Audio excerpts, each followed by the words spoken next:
By the summer of 1968, there was a man in Los Angeles who believed he already knew everything there was to know about Elvis Presley. He sat alone in a small office high above the city, the kind of room lined with old framed posters and yellowed contracts. A television hummed in the corner, sound low, more habit than entertainment. His ashtray was crowded, his tie hung loose. To him, the man on the screen was not a human being anymore. Elvis Presley had become a product, a past event, a craze that this town had survived. The NBC special came on as background noise. The executive barely looked up at first. He had signed too many checks, sat through too many meetings, watched too many screaming crowds in black and white. In his mind, Elvis belonged to that category of people Hollywood used for a while, then quietly set aside when something safer, smoother, and easier to sell came along. A sound made him reach for the remote. It was a laugh, loose, unguarded, real. Then came the music. Elvis stood in tight black leather, guitar in hand, surrounded by musicians who were not pretending. The rhythm hit like a punch. The voice carried something he had not heard since those early days on grainy kinescopes. There was hunger in it. There was need. He turned up the volume. For a moment he felt young again. He remembered a time when phone lines melted from calls, when theater owners panicked over broken seats, when Elvis on a marquee meant security guards on every door. Back then, the sound of girls screaming had been both profit and threat. That feeling returned now, not from the audience, but from the sound of one man singing as if his life depended on it. Memory pushed through like smoke. Years earlier, in a different office on a different night, this same man sat with a stack of reports about Elvis Presley, letters from angry parents, complaints from sponsors, quiet warnings from board members who did not like a boy from Mississippi shaking his hips on family screens. In that room, he had made a choice that Elvis never heard about. The choice did not look dramatic.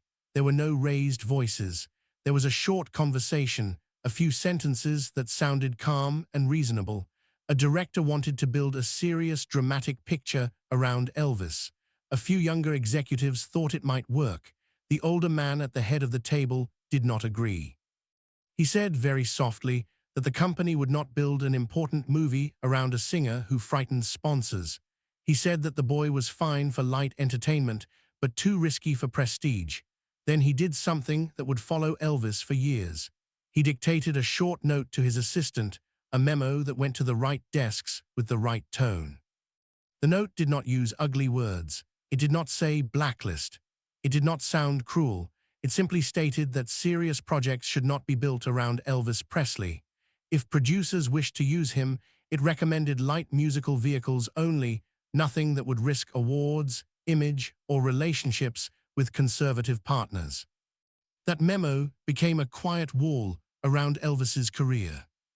On the night of the NBC special, the man watched Elvis on the screen and heard every sentence of that note as if someone was reading it back to him. The performer in black leather did not look like a safe, shrinking product. He looked like a man who had walked into a cage and discovered a way to set it on fire from the inside. The executive felt something inside his chest that surprised him. It was not only regret, it was fear. A single question rose that he had never allowed himself to ask. What if the night he thought he was protecting this town, he had been trying to cut down a man who was never his to shape in the first place? The story of that question does not begin with the comeback. It begins in a year when Elvis Presley shook an entire industry so hard that men like this felt forced to build walls he would never see. In 1956, the sound of Elvis came through radios like an alarm. It was not polite. It was not careful. It was a voice with southern vowels, twinned with a backbeat that did not sit still. Girls screamed until they could not breathe. Boys tried to copy the moves and failed. Preachers thundered from pulpits that something wicked had entered American living rooms. Cities treated his name like a threat and a promise at the same time. Those closest to Elvis saw a different picture. They saw a 21-year-old from Tupelo and Memphis who worried about his mother, who still felt shy in certain rooms, who tried his best to trust the men in suits who called him son. The surface looked wild. Inside, he was still learning how to stand in this new world without falling over. Hollywood had survived waves before. Gangster pictures, horror cycles, war dramas. Nothing had prepared it for this particular storm. Executives saw numbers they loved and reactions they hated. Box office lines ran around corners when Elvis appeared in Love Me Tender and Loving You. At the same time, letters poured in from pastors, parents, and local leaders who swore they would never support any studio that turned that boy into a serious symbol. In a boardroom high above a studio lot, a group of men in dark suits argued over those two realities. Some saw opportunity. A young director believed Elvis could carry a tougher role, something with grit and heart. He imagined a story about a poor Southern kid torn between family and fame. He saw a new kind of American actor, raw but honest, someone who could stand beside the established leading men and make them look safe. The senior executive in the room saw danger. The year had been full of headlines that made him nervous. Editorials about rock and roll corrupting youth. Complaints about television cameras lingering too long on Elvis's hips. Whispered warnings from sponsors who watched every movement and every lyric, worried about their brands. Numbers did not comfort him. Those numbers came tied to a chaos he did not trust. During that meeting, a suggestion came across the table in a hopeful tone. Perhaps the studio should consider something more serious for this new star. Perhaps the time had come to shift him from novelty to actor, from noise to narrative. The older man placed his pen down and let a silence stretch. He had spent decades keeping trouble away from the studio gates. To his mind, trouble wore many faces. Sometimes it looked like a controversial script. Sometimes it looked like a charismatic performer the town could not control. In Elvis, he saw the second type. His answer did not come out as a shout. It came out slow and measured. He said that the company would not build a serious picture around a boy who shook his hips for teenagers. He said that such a move would invite the wrong kind of attention from censors and conservative groups. He said that the studio had too much to lose to gamble on a singer who had not proven that he belonged in their highest circles. The words settled over the room like dust. Younger heads lowered. A few faces burned with quiet frustration, but nobody challenged him. In that structure, the man who controlled the green light controlled the future. They knew who paid their salaries. They knew the cost of arguing with the person who moved budgets and cast lists. Later that night, under the yellow glow of a desk lamp, he made the decision solid. The memo he dictated was short. It did not thunder. It simply outlined company policy regarding Elvis Presley.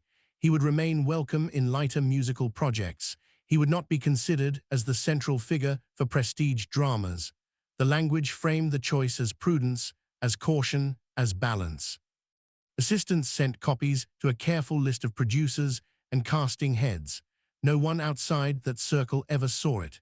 The young director's serious Elvis project quietly died. Other similar ideas slowed and fell away before they reached a point where anyone would have to explain the real reason. On studio lots, time moved forward as if nothing had changed. Elvis went back to work. The sets looked bright. The songs came easily. The money flowed. Scripts arrived at his door that placed him in uniforms, in driver seats, in various uniforms of charm. Each new film gave him a different costume and the same soul. He felt the shift without understanding its source. In earlier months, people had spoken to him with a strange excitement about possibilities. There had been talk of working with certain directors. There had been whispers of stories that did not end with a kiss and a chorus. Over time, those conversations faded. Hints of serious projects became jokes about how many songs they could cram into 90 minutes. When Elvis asked questions, Colonel Parker brushed them away with smooth phrases.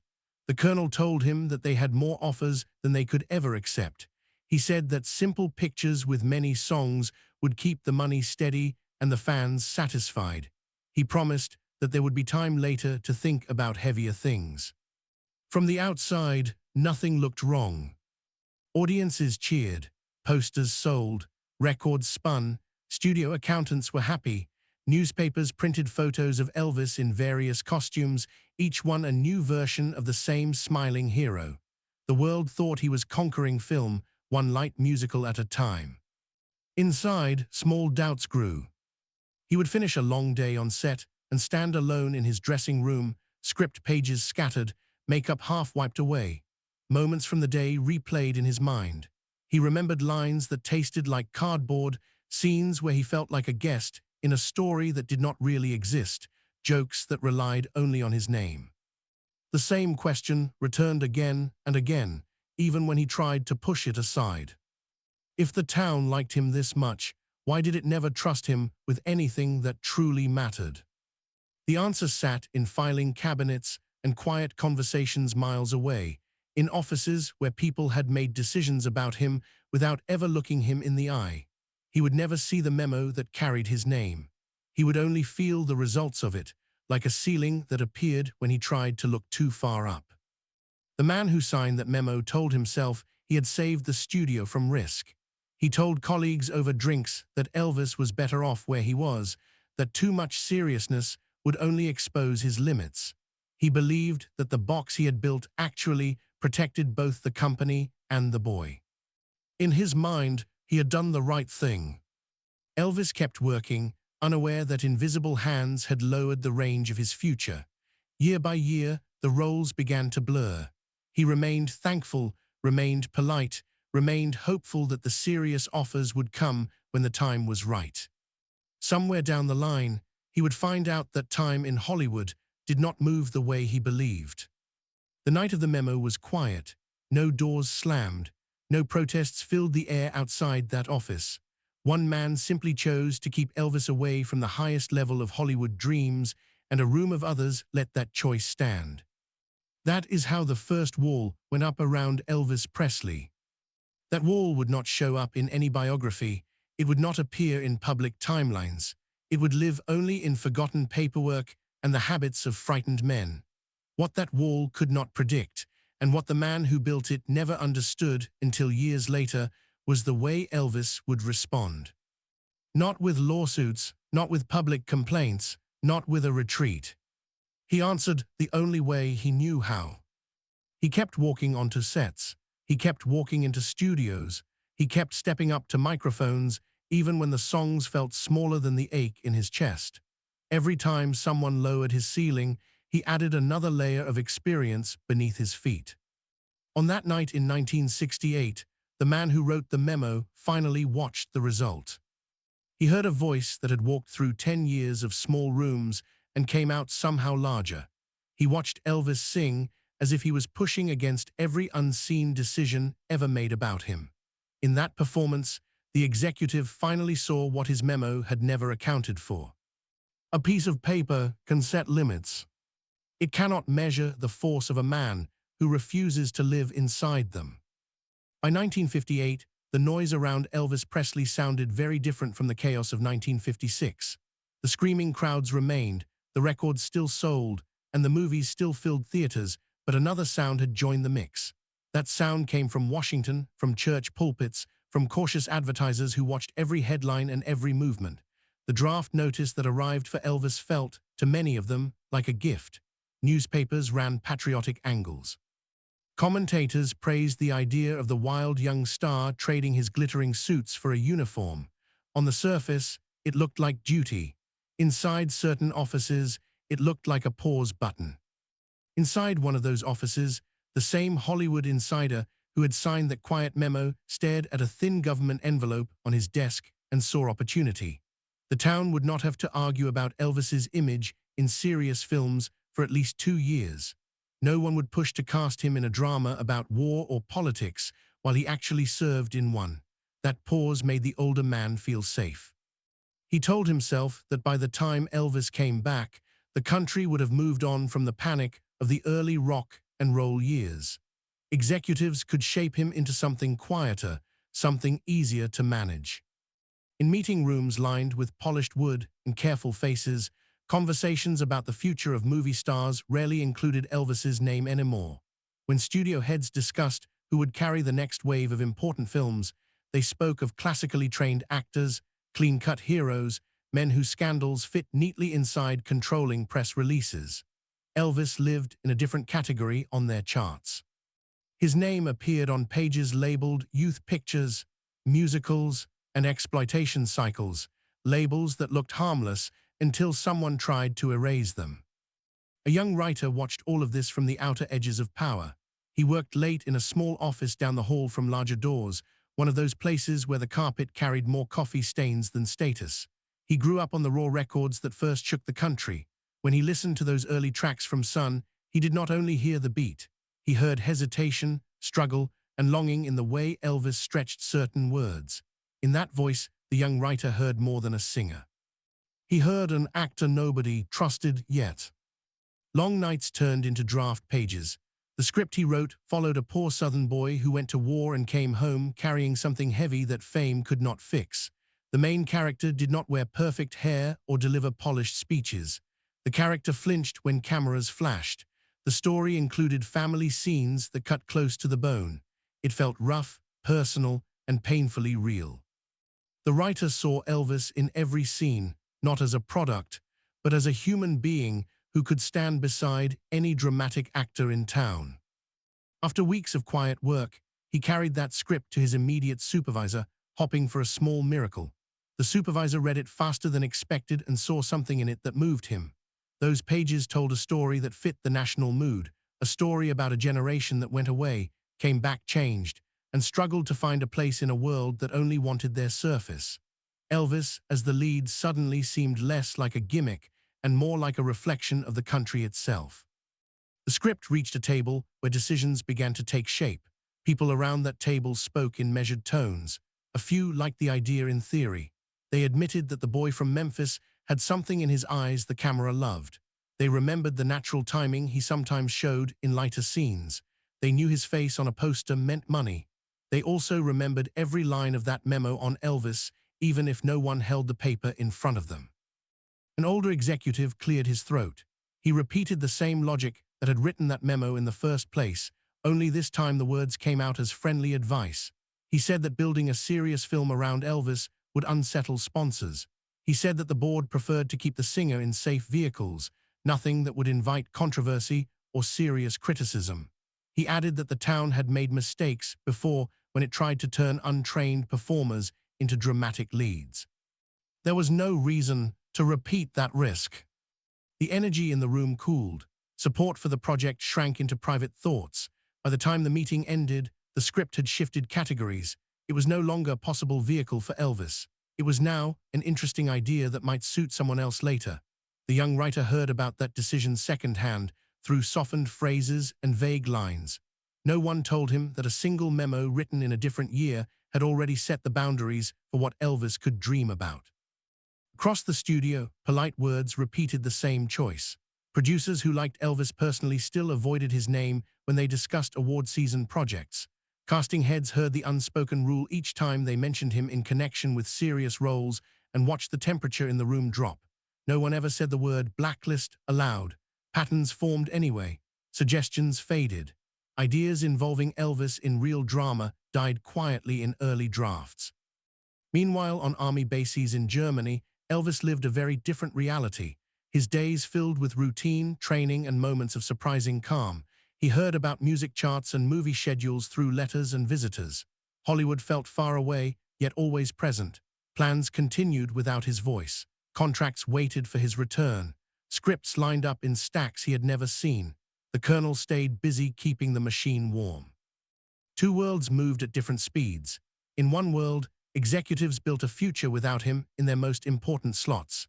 In the other, a young man in uniform wondered what kind of roles might be waiting when he came home. He imagined stories with more weight, scenes where he could stretch, chances to prove that he was not just a singer who wandered through thin plots. Reality did not intend to match those private hopes. When the army chapter ended and the plane brought him back, the reception looked bright. Fans screamed at airports. Photographers crowded his steps. Cameras loved the transformation from soldier back to star. Everything on the surface mirrored the dream he once had as a teenager with a cheap guitar. Behind that spectacle, deals had already closed. Schedules had been arranged. The movies waiting for him followed the same safe pattern his quiet enemies preferred. Production offices turned Elvis's calendar into a grid of overlapping projects. One picture led straight into the next. Scripts arrived that placed him on beaches, on race tracks, in fictional towns where problems could be solved by a fight, a song, and a kiss. The work looked full. The paychecks came on time. The structure gave no space for experiments.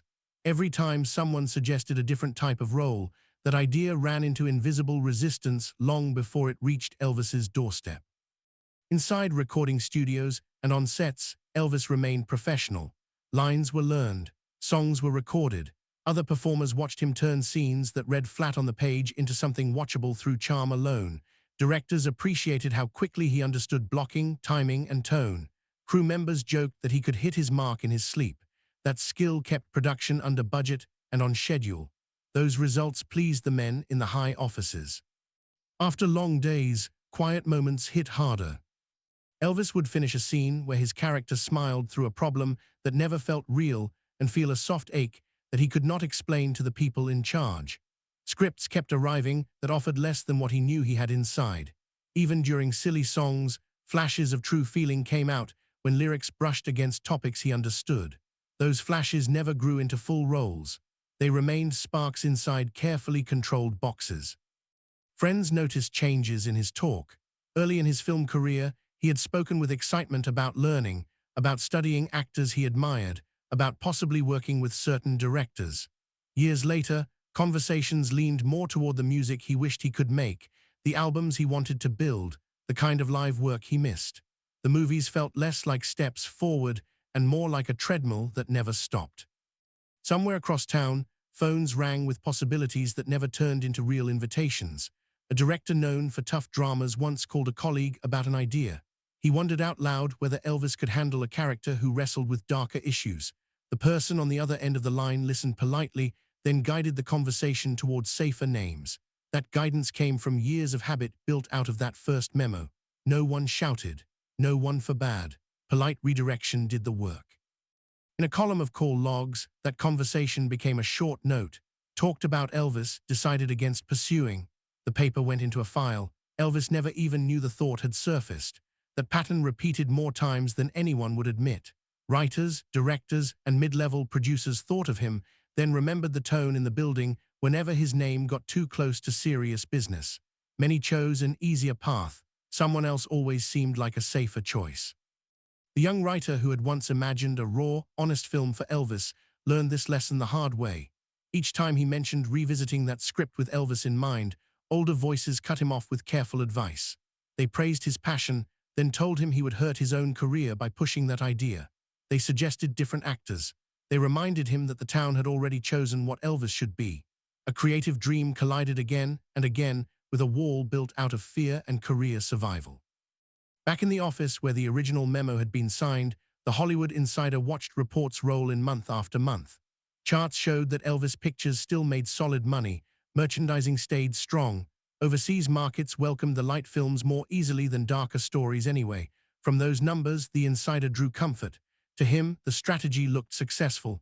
The world had not ended. Sponsors stayed calm. The studio earned. His decision seemed justified. Over drinks at private clubs, conversations about Elvis carried a certain smugness. The insider would say that the town had narrowly avoided a mistake.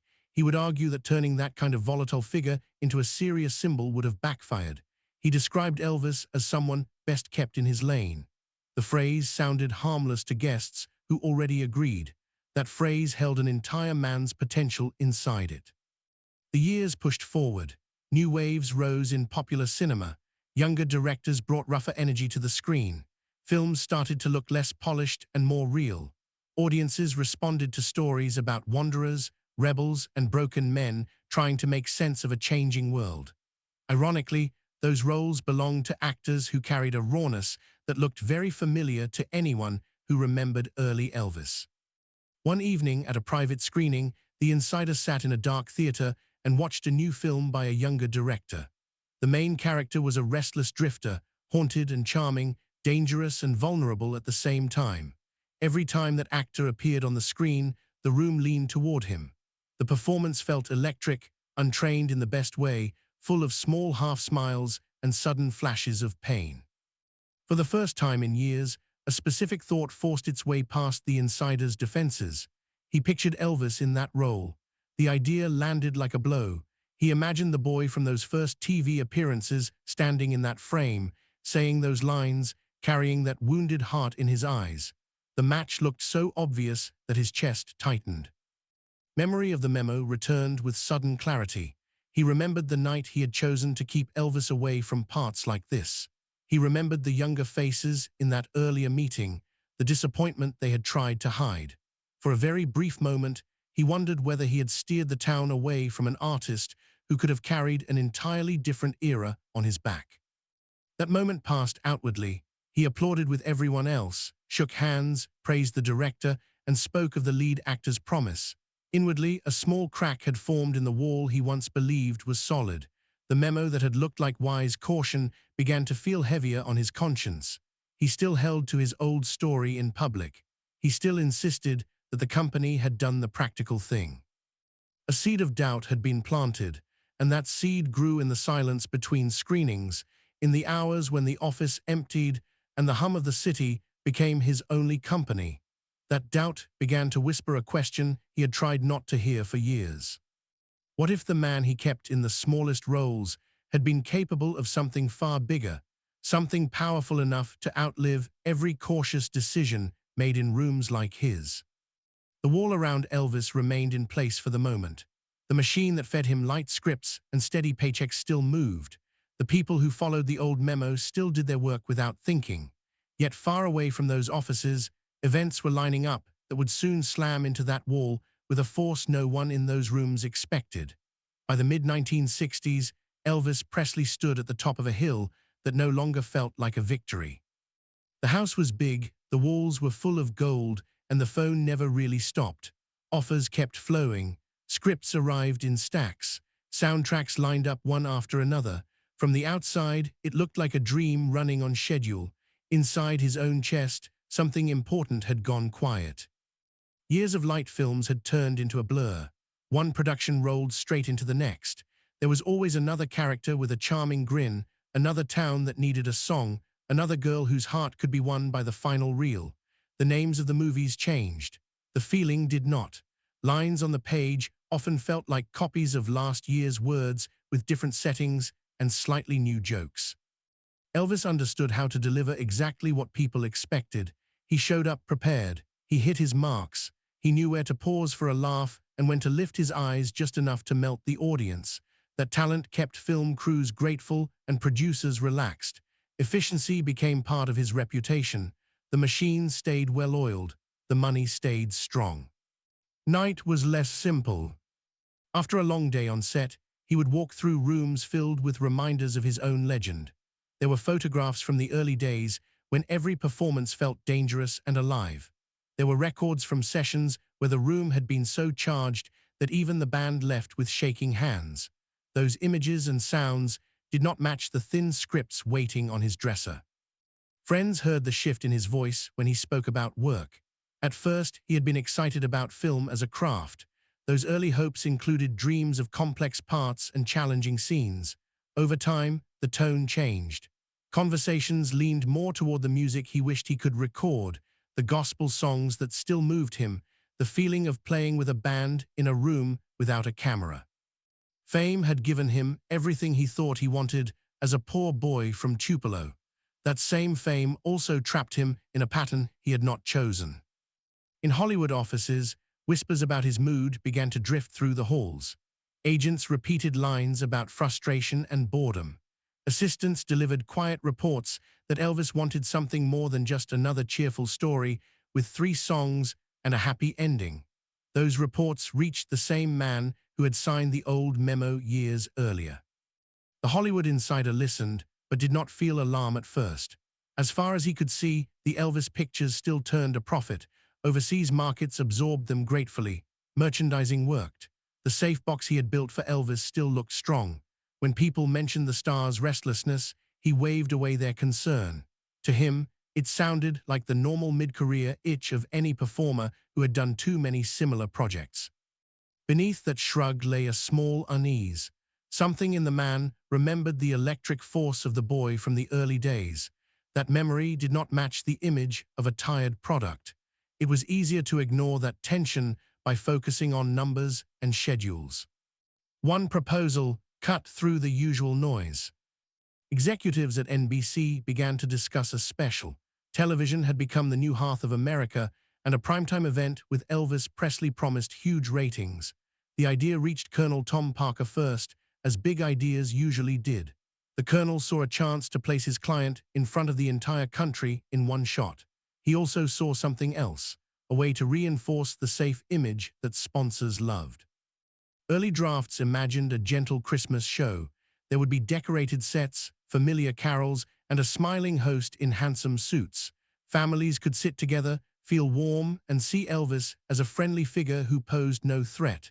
That vision matched the way Colonel Parker wanted the world to see his star. Clean, predictable, easy to sell.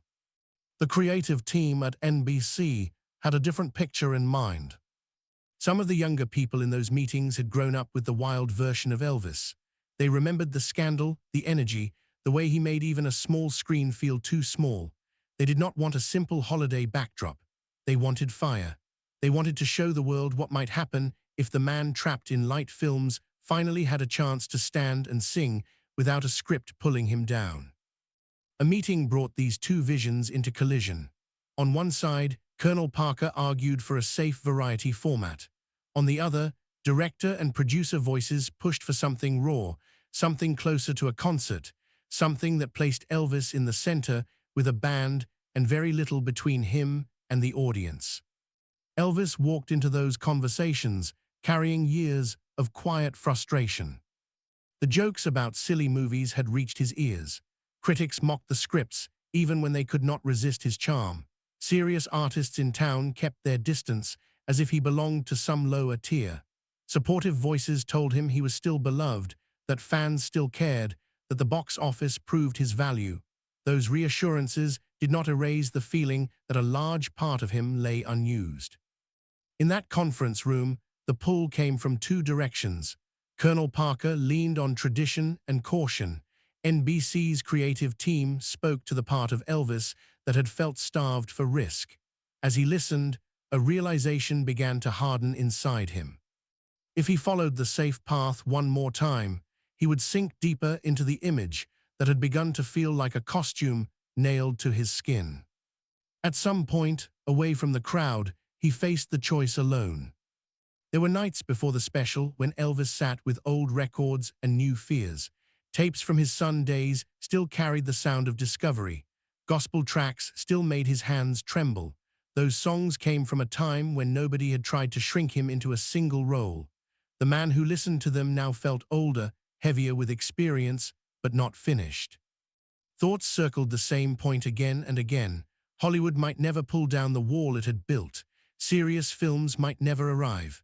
Casting directors might keep placing other faces in the roles he had once dreamed of playing.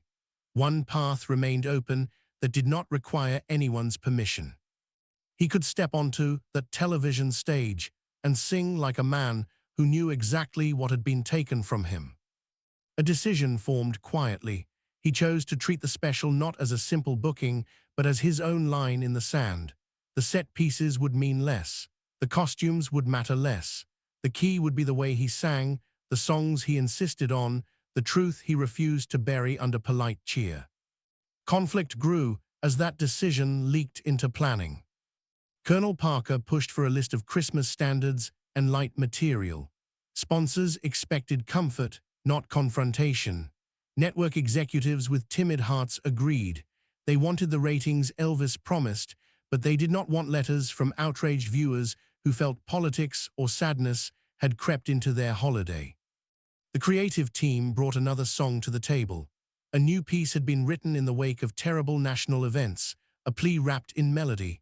The lyrics of If I Can Dream echoed the grief and hope of a country standing at a crossroads. Lines about light in the darkness, about reaching upward when everything pulled downward, carried a weight that matched the moment. Colonel Parker hated it. The song sounded too serious, the mood too heavy. He argued that people would not want to hear about struggle in that hour.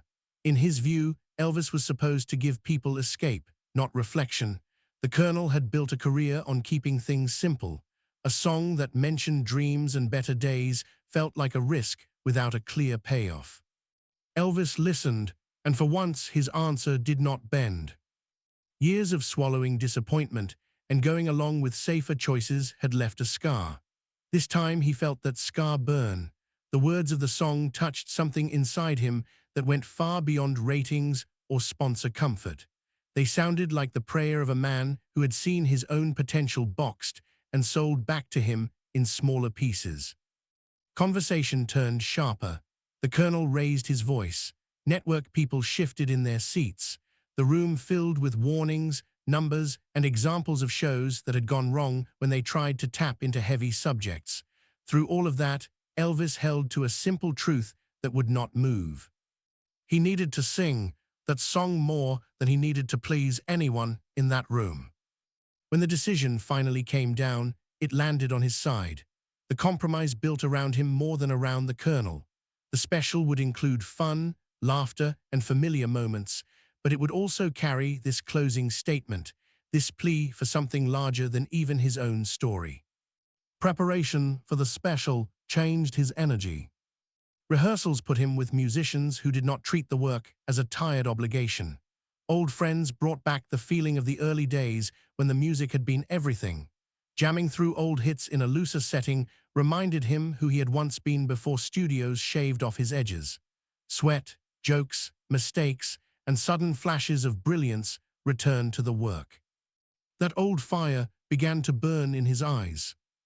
As the tapping date approached, the Hollywood insider kept half an eye on the trade papers. He saw notices about the upcoming special. He saw the hype building.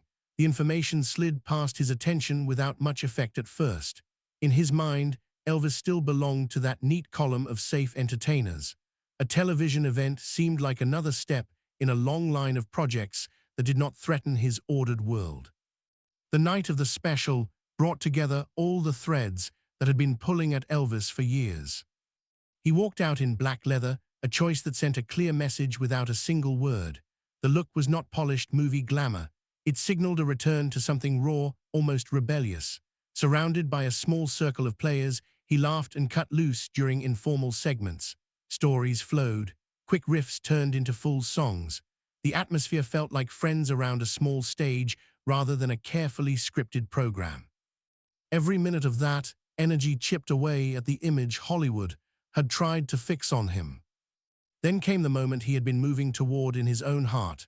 The stage cleared for If I Can Dream. The set behind him might have shifted, but the real change lived in his face and voice. Years of quiet hurt, disappointment, and longing for respect had built up pressure inside him. All of that pressure needed a release point. The first lines came out steady. As the song climbed, his voice began to lift in a way that started to surprise even the people who had heard him on his best nights. Not just notes, but conviction rang through every phrase. The lyrics could have sounded sentimental in another mouth. Through him, they sounded like a man begging the world to believe there was still something worth hopping for. Somewhere across town, the Hollywood insider sat in his chair and watched with the remote in his hand. At the start of the special, he had treated it as a curiosity, background noise, a reminder of a figure he believed his memo had tamed years earlier. As the concert-style sections moved forward, his attention sharpened. The performer in front of him did not look like a tired product. That man moved and laughed with the kind of freedom money cannot script. By the time If I Can Dream began, the executive leaned all the way forward. Every line of the song seemed to aim straight at him. References to being lost in a cloud of doubt, yet still believing there must be a shining light somewhere, cut close to his own story about the town he had tried so hard to control. Each time Elvis raised his voice and refused to hold back, the older man heard something else too. He heard the echo of the quiet sentence he had spoken years earlier in that boardroom. The sentence that said they would not build serious pictures around this boy. The sentence that had grown into a practice, then into an unwritten rule. The sentence that helped trap Elvis in those light films that now felt so painfully small compared to this one moment. When the song reached its final surge, Elvis poured everything into the last lines. The muscles in his neck tightened, eyes flashing with a mix of pain and hope. The note rang out, almost shaking with force, and held longer than comfort required. That hold felt like defiance. It sounded like a man refusing to let anyone cut him short ever again. Silence followed the last echo. Applause flooded in from the studio audience. Praise would arrive later from viewers across the country. At that exact second, in a quiet room lit only by television light, one man sat absolutely still and stared at the screen. The memo he had written years ago felt heavier than paper. It felt like a chain he had tried to lock around the wrong person. No legal action had broken it. No argument in a boardroom had snapped it. Work did the breaking. Persistence did the breaking.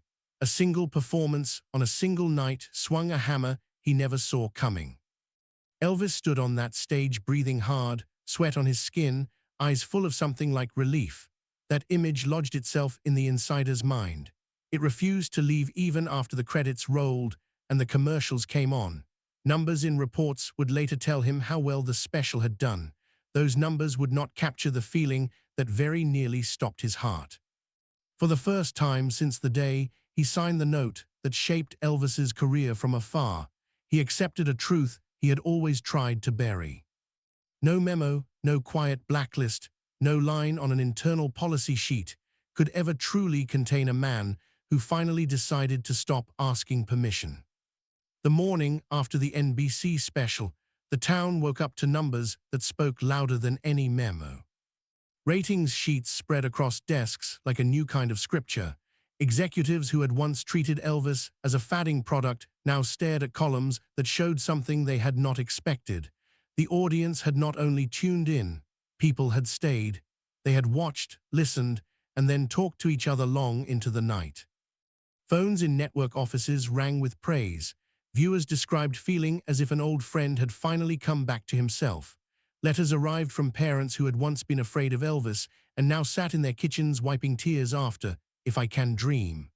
Younger artists sent messages to one another about that black leather suit, that voice, that courage to sing words that matched the wounded state of the country.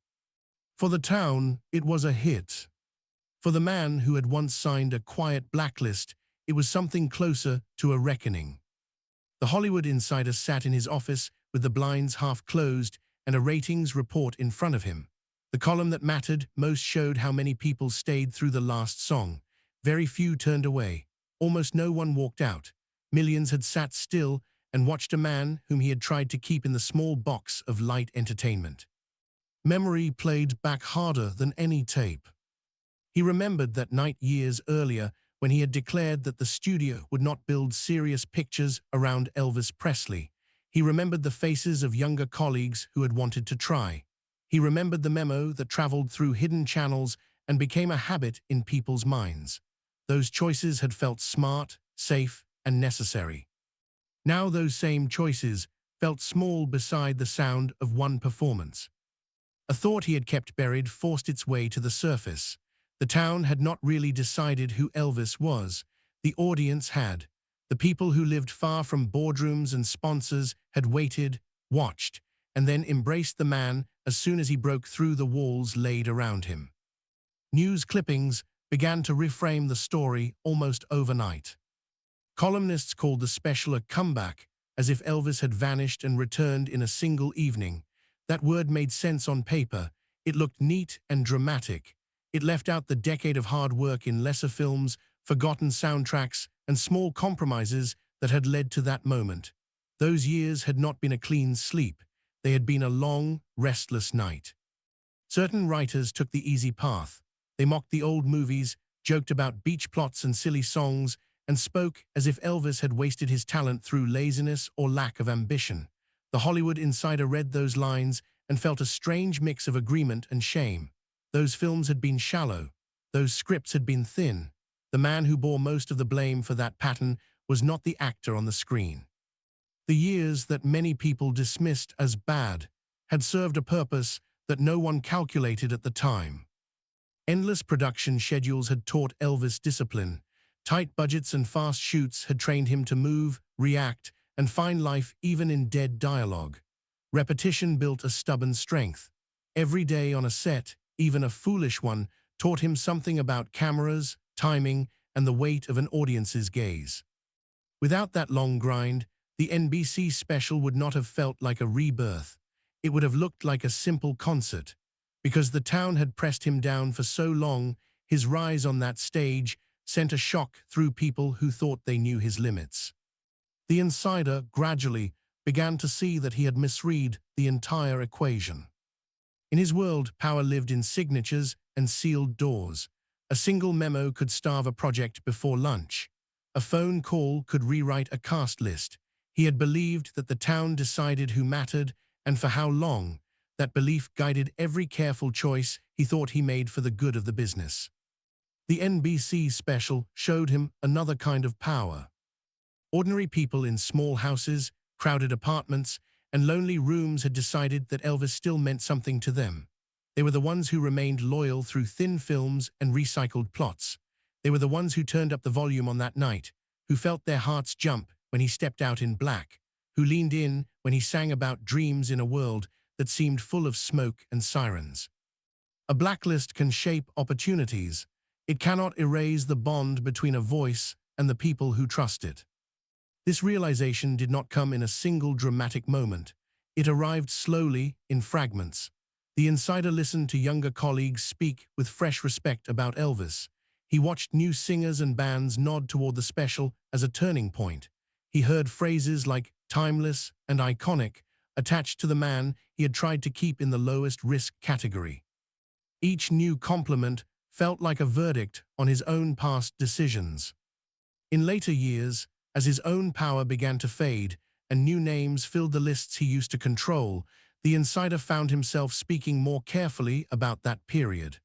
A few times, with people he trusted, he told the truth in a way he never had before. He admitted that studios and networks had once quietly agreed to limit Elvis. He admitted that sponsors had been nervous and that fear had guided too many of their calls. He even admitted that a piece of paper with his name at the bottom had contributed to those limits. He said that the move had been about power, image, and the comfort of wealthy men who did not like it when the crowd loved someone they could not fully manage. What he would never fully understand was what that pressure had done inside Elvis. The films that critics mocked and fans half forgot had carved deep lines inside the man's soul. Script after script that failed to match his inner world had left him hungry. That hunger built into a kind of quiet vow. If a real chance ever came, he would not waste a second of it. In a strange way, the blacklist had sharpened him, not broken him. Years after Elvis passed, the legend kept growing. Younger generations discovered the NBC special not as a live event, but as a document of something rare. They saw a performer who seemed to carry the weight of his era inside his chest and let it out in a burst. They watched If I Can Dream and felt as if time itself paused for those minutes. Many of them had never seen the light films that once defined him in studio ledgers. The piece that survived in their hearts was the work that the blacklist had never intended to allow. The Hollywood insider lived long enough to see something that shook him more than any ratings report. He saw Elvis become a symbol for artists who faced their own quiet walls. Actors who had been told they were too odd, too plain, too loud, or too small pointed to that special as proof that one night of truth can overturn years of dismissal. Musicians who felt their labels pushed them into safe corners watched that performance and remembered that the crowd responds when someone finally drops the mask. Even some executives, younger and more willing to admit the harm that fear can do, studied that story as a warning about how easily a talented person can be reduced to a product. In the privacy of his final years, the insider revisited the past in his mind over and over. There were nights when he sat alone and recited the words of that memo from memory, then matched them against the image of Elvis during the closing notes of If I Can Dream. On one side stood careful lines about risk and control. On the other side stood a man who looked ready to collapse after pouring his entire being into a song that dared to hope for more. One document had tried to shrink the size of his stage. His own choices had enlarged the size of his plea. Time did what it always does to men in power. It erased their names from public memory faster than they expected. The insider's films still played sometimes on late schedules. his influence faded into footnotes. His quiet blacklist became nothing more than a story told by a few people who had been in those rooms. Elvis remained. When fans speak about his life now, they argue about many things. They talk about the choices he made, the people who surrounded him, the toll of fame, the pain of his final years. They talk about his generosity, his temper, his faith, and his fear. Above all, they return again and again to the work, the songs, the moments where his real self cut through the fog around him. The NBC special sits near the center of that map. It represents more than a comeback. It stands as a turning point where a man who had been treated as decoration stepped forward as a force that even his own industry could no longer deny. It also reveals something about the nature of legacy in a place that thinks in weekends and opening numbers. A town can try to shape how a life will be remembered. A memo can try to freeze a person at a certain level. Private agreements can block doors and close windows. None of those tools can decide how a human heart responds when it hears sincerity. That is what the insider finally faced when he looked back on his own life. The more he thought about Elvis, the more he understood that his greatest act of control had failed where it mattered most. He had delayed certain films. He had rerouted ideas. He had kept Elvis out of rooms where statues and plaques were handed out. None of that had stopped millions of people from feeling that something important moved inside them when that man sang.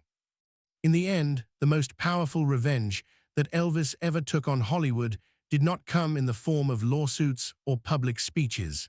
It arrived in the form of persistence. He kept working when the roles did not match his soul. He kept walking into studios even when scripts bored him. He continued to sing, laugh, and try to pull something genuine out of situations that looked thin on the surface. That persistence built the strength he needed for the night when he finally stood in front of a camera and refused to be small anymore. The quiet blacklist did real damage. It bent a career away from roads it might have taken. It stole chances that would have been fascinating to watch. At the same time, it created the pressure that turned one television special into a blast heard around the world. Today, when people look back on that period, very few know the names of the men who closed those doors. Almost everyone knows the sound of the man who found a way to walk through them anyway, even if he had to build a new entrance on live television. Every time If I Can Dream plays, the old memo loses strength. Every time someone young discovers Elvis through that performance and feels courage rise in their own chest, the blacklist fades another shade lighter. Paper yellows, ink fades, fearful decisions crumble. The sound of a soul that refused to quit hangs in the air far longer. So when you hear people talk about Elvis and the movies that felt beneath him, it is easy to shake your head at what might have been. It is harder and more honest to see how those very years helped forge the fire that lit his comeback. In the end, that may be the deepest twist of this story. A Hollywood insider once tried to keep Elvis Presley in a safe little corner of the industry. Instead, the man he tried to contain turned his struggle into a song that reached far beyond any studio wall and keeps reaching long after everyone in those boardrooms is gone. Elvis spent years working inside limits that other people built for him, yet somehow turned that cage into fuel for one of the most powerful comebacks the world has ever seen. Now it is your turn to weigh in. Do you believe Hollywood ever truly understood what it almost buried, or did Elvis win in spite of them? Share your thoughts in the comments, and if you want more hidden stories like this, stay with this channel.